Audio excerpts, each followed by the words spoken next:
LA Talk Live, and we are more than just talk.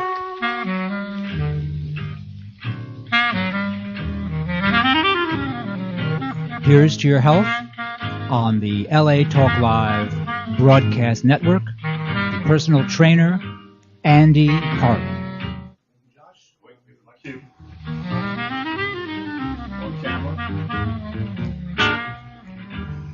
Thank you, Josh. I'm your host for the segment of Here's to Your Health, Andy Harlan, on LA Talk Live, the future of radio. And I have Matteo Baker, owner of 220 Fitness in Santa Monica, as my guest today. Welcome, Matteo. Welcome. Thank you. I appreciate the offer to come down. Great to have you. So Matteo's been a fixture in the fitness industry in Southern California for over 2 decades. And why don't you give me a little history about how you got started in this business and your philosophies and theories on working out and fitness? Yeah, absolutely. Well, thanks for aging me here. But, yeah, I've been in the industry for 20 years now. I moved here from Puerto Rico. I graduated college in Puerto Rico, and I had a buddy of mine said, "Hey, I think you'd be good in the gym industry.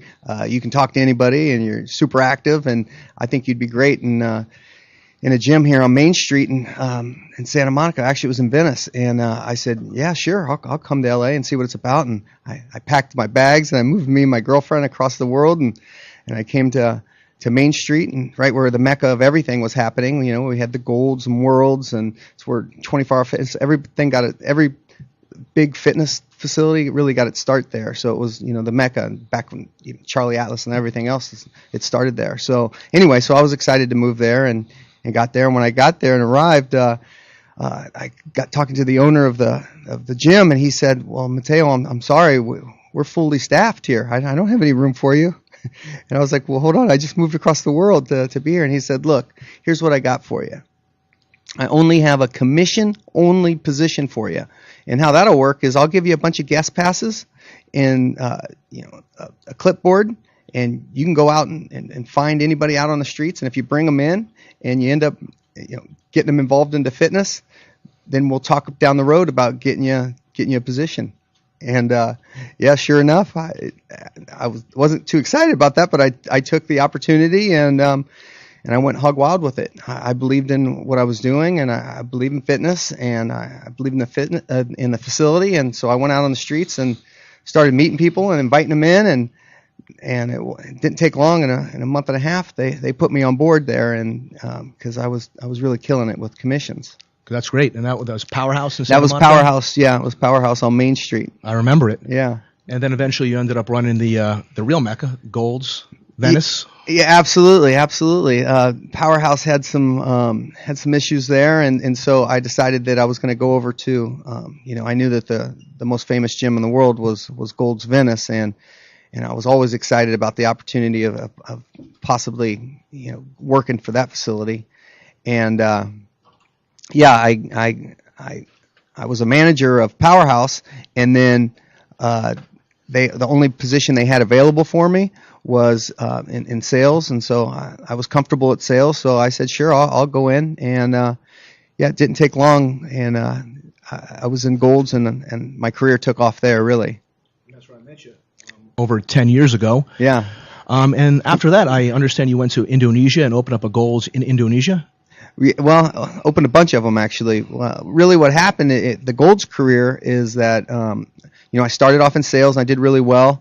And then when I got there, we had 11 corporate gyms, and then by the time I left, we had 50. But I went up from sales to sales manager, from sales manager to assistant general manager, from assistant general manager to general manager, from general manager to area manager, from area manager to regional manager, district manager, then regional manager. And then I was with that company for 8.5 years. And I got out of the fitness industry for a year, and I got an email from a guy who heard about me from franchising that they had a position available overseas in Indonesia. And my first question was, "Where's Indonesia?" I had no idea where Indonesia even was. And I said, "Sure." The guy said, "Look, I have one gym open, but I'm interested in opening a bunch. And I heard you're the guy that can help me do that." And I said, "Oh, I'll do the best I can. I don't know anything about your culture or what's going on over there, but if I can fly over and check it out, and we can go from there." And sure enough, next thing I know, I was on a plane, and I was over there for 10 days, and I loved it there. It was really gracious people, warm welcome. The guy took good care of me there, and you know, the Asian culture, they really loved the Western culture, and they really idolized what was going over here. And it's funny that, you know, on the other side of the world, they're thinking about what's going on in Venice and Santa Monica, and how we're kind of where it all starts. Well, what was it like out there? Is there a bodybuilding community in Indonesia? What are the fitness standards like? Is it anything even similar to LA?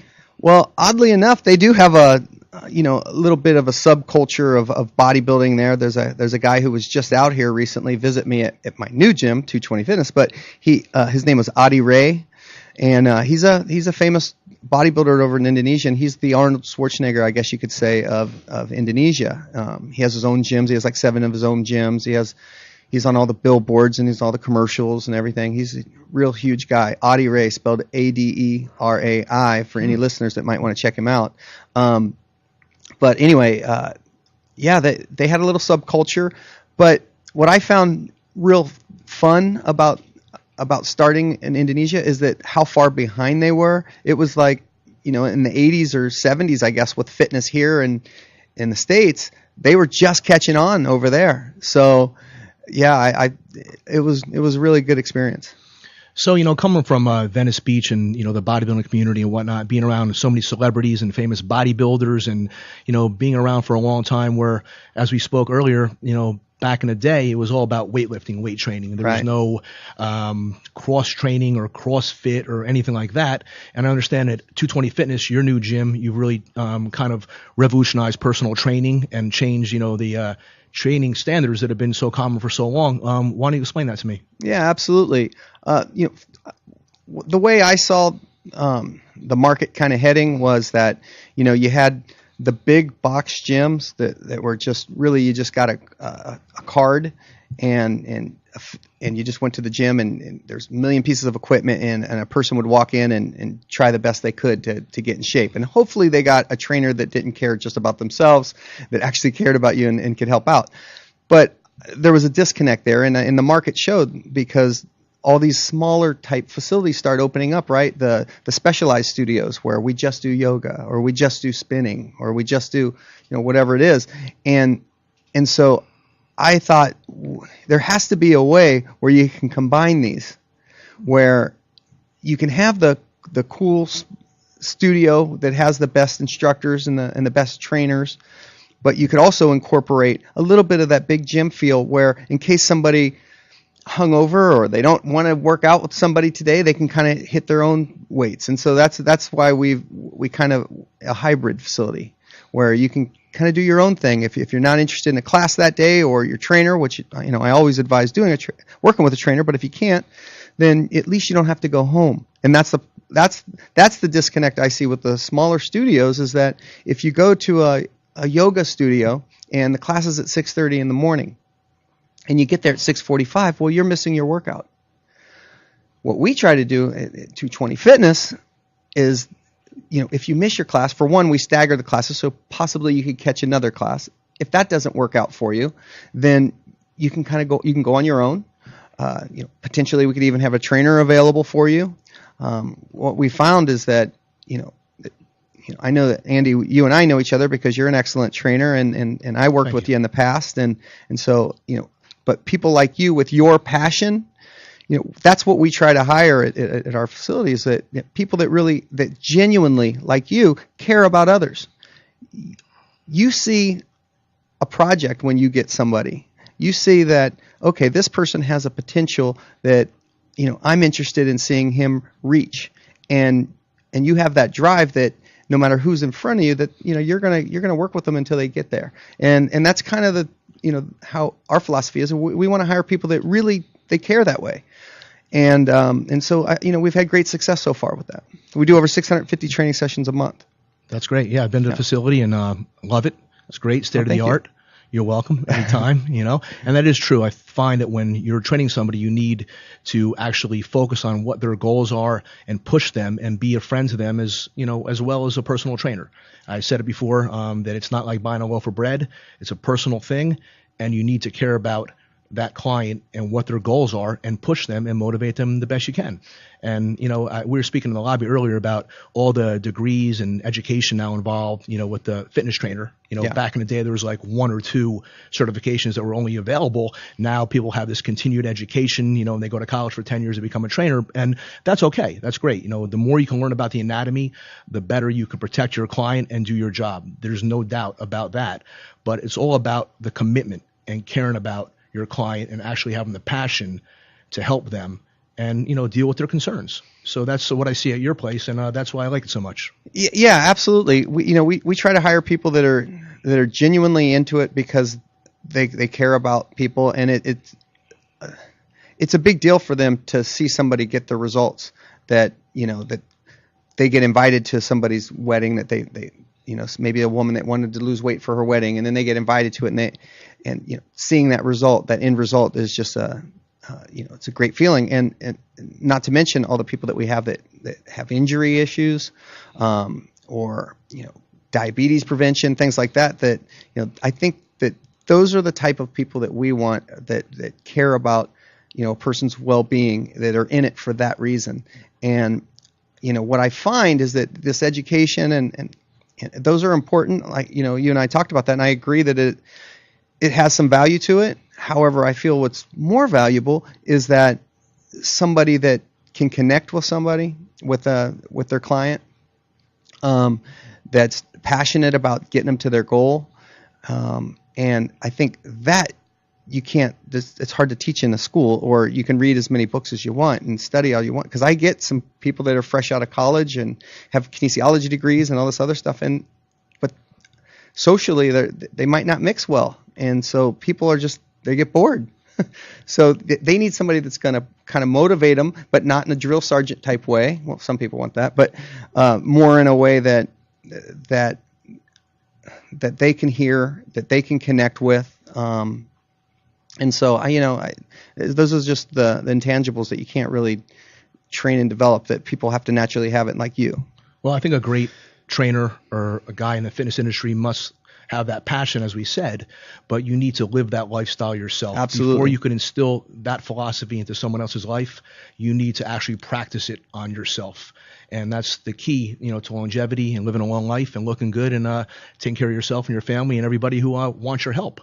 Yeah, agreed. So what do you think about the overall fitness craze now, where it's gone, a lot of the videos you could buy on TV and this and that, not to mention any, specifically, but I find that some of these things are detrimental to your body. I don't know whether they take into consideration your age, your physical or athletic ability, your injuries or whatnot. I mean, obviously, if someone is on a torrid pace of working out, whether it's running or jumping up and down, you're going to lose weight, obviously. But do you feel that a lot of this has really just been blown up due to publicity of certain different crazes, and that some of this stuff is unsafe, or what do you think? I do, absolutely. I believe that. I think a lot of it is hokey and gimmicky, and it's people invent things just basically for the money, and you put these videos out, or there's some studios that do these real intense workouts where something that you can't imagine your mom doing, doing jerks and cleaning jerks and things like that, and I remember when I had a back injury, and I remember going into the meeting with a doctor about it, and he was like, are you working out at this certain studio? And I said, oh no. And he goes, oh, we love them. They're keeping me in business. Wow. And I was like, oh really? And they say, oh yeah, that's great for people that are in their teens and their 20s doing some, but when you start getting a little bit older, that's just really hard on your body. So, it's fun, and some things are a fad, and that's kind of nice, but really you got to think about it. It's a marathon. It's not just a quick race and quick fix, the 30-minute abs and all these things, it's hard. It's hard. You got to make it more of a lifestyle, and so I'd be careful with those kind of gimmicks. I agree. You do need to pace yourself. And like you just said, some of these things that you could take when you're a younger guy that are being incorporated into all this new modern training philosophy of whether it's CrossFit or whatever you want to call it, these are things that you start to give up when you get to be your age or my age. Right. You don't start them at 50 or 55. You give them up. You know, Right, that's at the point where your body can't take that. And, you know, God bless you. If you could take that at 50, 60, 70 and have no damage done to your body, then go ahead and do it until you can't do it anymore. But training people safely and, you know, overseeing their workout, you know, in a proper fashion to me is one of the most important things because you don't want to get hurt. It's not about as much as you can do. It's do as much as you can do without getting hurt and to sustain that level for as long as you can. Absolutely. And if you have a good trainer that, you know, that can track progressions, you know, that's helpful. So we have Matteo Baker here from 220 Fitness. Would you like to give me some more information about you and what you got going on over there? Yeah, absolutely. I have 220 Fitness. It's on Main Street in Santa Monica. It's on Main and Pier. We're a great facility that offers 70 classes a week, 15 of the best personal trainers around, and we do all kinds of unique, fun stuff that I'm excited about talking about. That's great. Yeah. Well, it's great to have you. Thank you. Always a pleasure. Absolutely. Thank you. And we're at 220fitness.com, and we're on Facebook too, 220 Fitness. And this was Here's to Your Health at LA Talk Live, the future of radio. Thank you.